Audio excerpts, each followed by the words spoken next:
नमस्कार दोस्तों, स्वागत है आपका मेरे चैनल पे। दोस्तों, जैसा कि आप जानते हैं कि इंडियन नेवी के लिए एक हेलीकॉप्टर ढूंढा जा रहा है, स्पेशली मल्टी रोल हेलीकॉप्टर, और इसके लिए एक फॉरेन फर्म के साथ में इंडियन प्राइवेट कंपनी को साथ में जॉइंट वेंचर के तहत हेलीकॉप्टर बनाने का मौका मिलेगा। लेकिन अभी सवाल उठ रहा है कि HAL, जिसे इतने सालों का एक्सपीरियंस है, उसी से ही क्यों ना नेवी के लिए हेलीकॉप्टर बनवाया जाए। तो आज इसी के ऊपर बात करेंगे। चलिए दोस्तों शुरू करते हैं। दोस्तों, नेवी का शुरू से ही एडवांस लाइट हेलीकॉप्टर की डेवलपमेंट को लेके इंटरेस्ट रहा है और HAL ने एडवांस लाइट हेलीकॉप्टर मार्क 1 2002-3 के अंदर छोटी संख्या के अंदर डिलीवर भी किए हैं। लेकिन दोस्तों, ये ऑटो पायलट मोड और नेवी स्पेसिफिक मोड्स के अंदर भी फिट किए गए थे। लेकिन इसके अंदर दो कमियां थी जिसे HAL पूरा नहीं कर पाया। एक था लॉन्ग ड्यूरेशन होवर, यानी कि लंबे समय तक हवा के अंदर मंडराना, और दूसरा था ब्लेड फोल्डिंग डायमेंशन। फिर 2014-15 के अंदर HAL के हेलीकॉप्टर कॉम्प्लेक्स ने नेवी को एक नए वर्जन का ऑफर दिया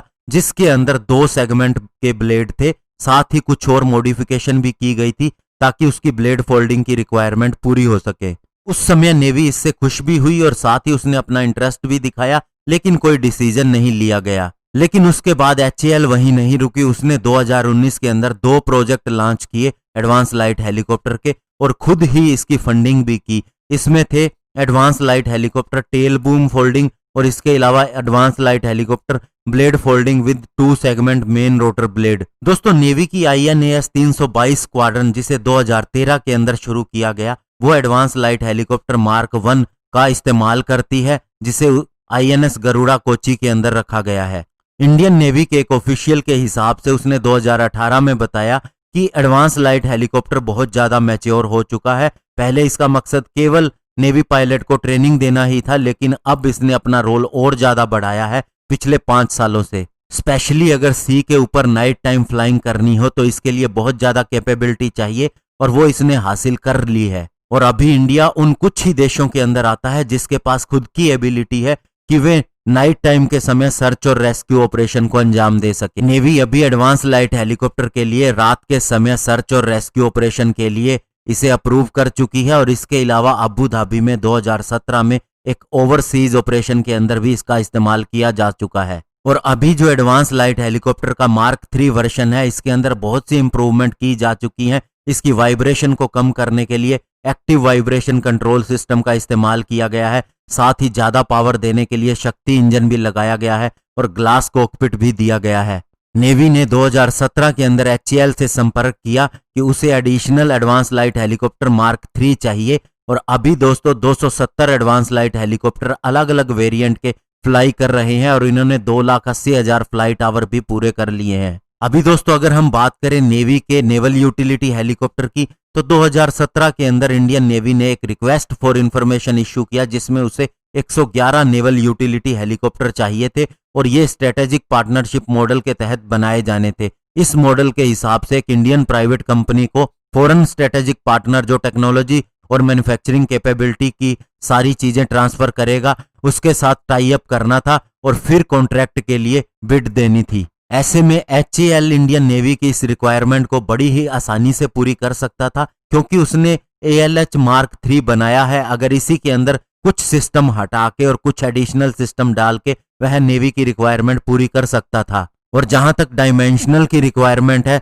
तो वह अपने 2 प्रोजेक्ट जो उसने 2019 के अंदर लॉन्च किए थे उसके द्वारा पूरी कर सकता था। और दोस्तों ये भी पता है कि एंटी सबमरीन वारफेयर वाला हेलीकॉप्टर 10 से 12 टन के अंदर आता है, वहीं एडवांस लाइट हेलीकॉप्टर लंबे ड्यूरेशन तक होवर नहीं कर सकता, यानी हवा में नहीं रह सकता। और अगर नेवी एडवांस लाइट हेलीकॉप्टर के वेरिएंट के साथ में जाती है तो उसे सबसे ज्यादा बेनिफिट ये होना था कि उसे इनिशियल कॉस्ट बहुत ही कम पड़ना था, क्योंकि दोस्तों इसके ऊपर जो भी टूल है, टेस्टिंग है, सारी हमारे पास ऑलरेडी अवेलेबल है। और इसके अलावा उनके पास एडवांस लाइट हेलीकॉप्टर के मार्क 1 और 3 वर्जन है, तो ऐसे में एक बहुत बड़ी कॉमनैलिटी भी हो जाती। और अगर ये पुराने होते हैं तो इन्हें अपडेट करने के अंदर भी कोई प्रॉब्लम नहीं होती।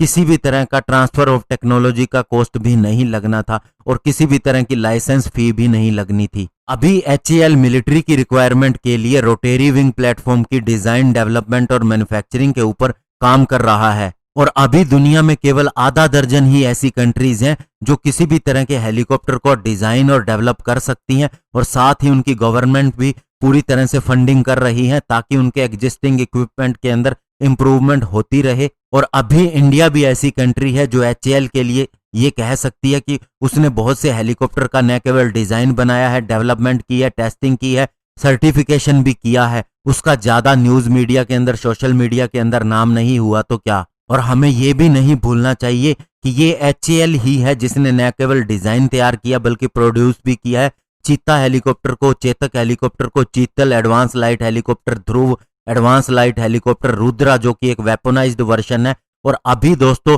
हिमालयन एरिया के अंदर, स्पेशली लद्दाख के अंदर ये अच्छे से काम भी कर रहे हैं, हालांकि पुराने हो गए हैं ये और बात है। और अभी लाइट कॉम्बैट हेलीकॉप्टर और लाइट यूटिलिटी हेलीकॉप्टर भी ज्वाइन करने वाले हैं। और अभी दोस्तों स्ट्रेटेजिक पार्टनरशिप मॉडल बहुत ही अच्छा है, इससे प्राइवेट सेक्टर के डिफेंस प्रोडक्शन को भी बढ़ावा मिलेगा। लेकिन सवाल ये आता है जब हमारे पास लोकल ऑप्शन है तो हम नेवल यूटिलिटी हेलीकॉप्टर के लिए इसी के पास क्यों नहीं जा रहे, जबकि हमने बात की है कि आत्मनिर्भर भारत बनाया जाएगा स्पेशली डिफेंस सेक्टर के अंदर। और दूसरी बात, HAL आज ही इसके ऊपर काम शुरू कर सकता है। सारी चीजें जो हम बताएंगे ये हमें बता देगा कि ये चीज अवेलेबल हो सकती है या नहीं, जबकि फॉरेन पार्टनर के साथ हमें काफी लंबे समय तक इंतजार भी करना होगा, और साथ ही कितनी टेक्नोलॉजी वह ट्रांसफर करता है कितनी नहीं, ये चीज भी शंका के दायरे के अंदर है। धन्यवाद, जय हिंद।